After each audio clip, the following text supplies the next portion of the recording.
Biz diyoruz ki kadınlar katledilmesin. Biz diyoruz ki IŞİD zihniyeti büyüyüp genişleyip kadınları bir şekilde katletmeye yönelmesin istiyoruz. Burada bir kez daha dünya egemenlerine sesleniyoruz. Türkiye egemenlerine sesleniyoruz. Toplarınız olabilir, tüfekleriniz olabilir, çelikten uçaklarınız olabilir, bombalar yağar, 5 yaşındaki çocuklar öldürülebilir. Beslediğiniz IŞİD zihniyeti oradaki kadınların onuruyla saçlarını kesmeye yönelebilir.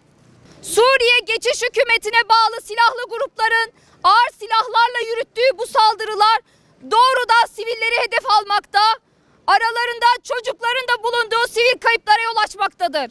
Yerleşim alanlarının sistematik biçimde hedef alınması, sivillerin yaşam hakkının bilinçli olarak ihlal edildiğini ve Kürt mahallelerinin kasıtlı bir biçimde savaş alanına çevrildiğini açıkça ortaya koymaktadır.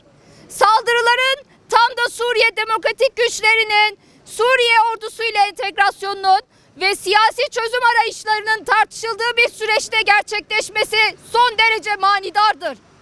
Bu durum yaşananların çözüm ihtimalini sabote etmeyi amaçlayan çözüm karşıtı odaklar tarafından bilinçli biçimde kışkırtıldığını göstermektedir. Hedef alan bu saldırılar yalnızca bugünü değil, Suriye'nin geleceğine dair olası siyasi uzlaşma zeminlerini de dinamitlemektedir. Bu saldırıların aynı zamanda Türkiye'de devam eden barış ve demokratik toplum sürecini olumsuz etkileyeceği açıktır. Rojava'ya yönelik bu düşmanca tutum, SDK'nin entegrasyon ve çözüm yönündeki çabalarını zayıflatmayı, bölgesel barış ihtimalini sabote etmeyi amaçlamaktadır. Sessizlik bu suça ortak olmaktır. Buradan dünya kamuoyuna, Kürt halkının dostlarına ve demokrasi güçlerine açık çağrımızdır. Kürt halkını yalnız bırakmayın. Şeyh Mesud ve Eşrefiye'de direnen halkla dayanışmayı büyütün. Bugün Halep'te yaşananlar durdurulmazsa yarın çok daha büyük yıkımların ve geri dönülemez kırmaların önü açılacaktır.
Hayır. Hoş geldin anan gelin zaten.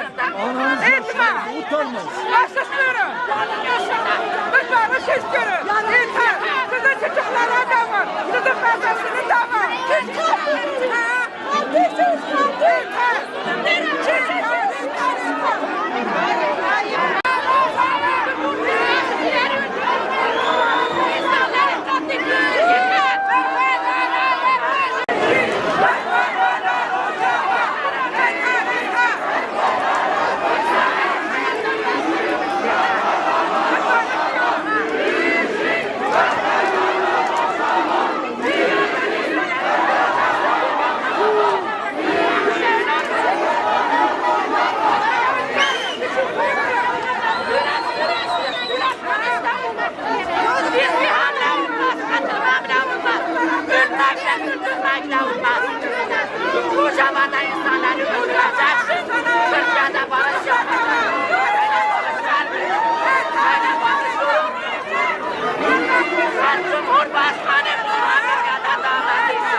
Merhaba Rojava. Bu vahşet karşısında tüm insanlık susmuş, herkesin gözleri önünde en vahşi ve onur kırıcı saldırılar gerçekleşmiştir.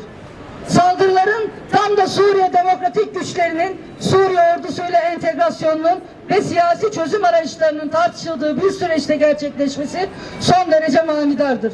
Kürtleri hedef alan bu saldırılar yalnızca bugünü değil, Suriye'nin geleceğine dair olası siyasi uzlaşma zeminlerini de dinamitlemektedir.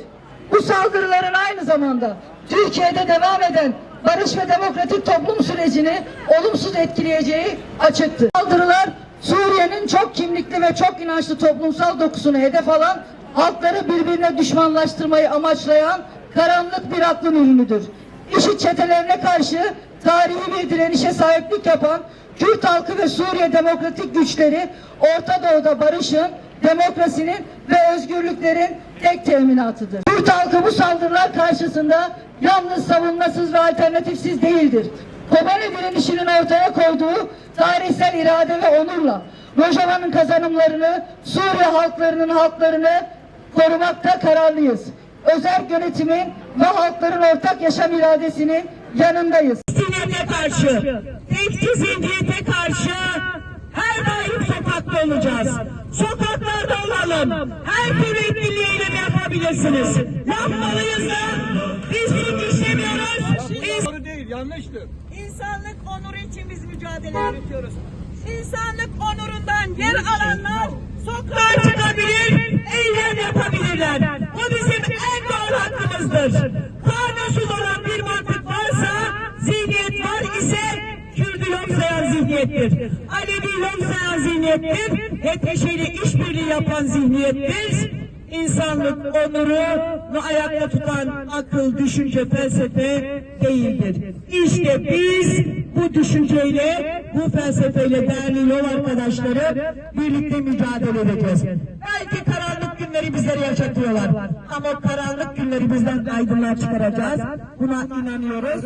Sınırlar aşılıyorsa bu halk ve HTŞ'nin o kirli zihniyetiyle Allahu Ekber'de Allah'ın adını da ağızlarına almasınlar. Onlardan ne din ne iman vardır, bunu da biliyoruz. Hep kendini satacak bir zihniyettir. İşte bizler bunların karşısında duracağız.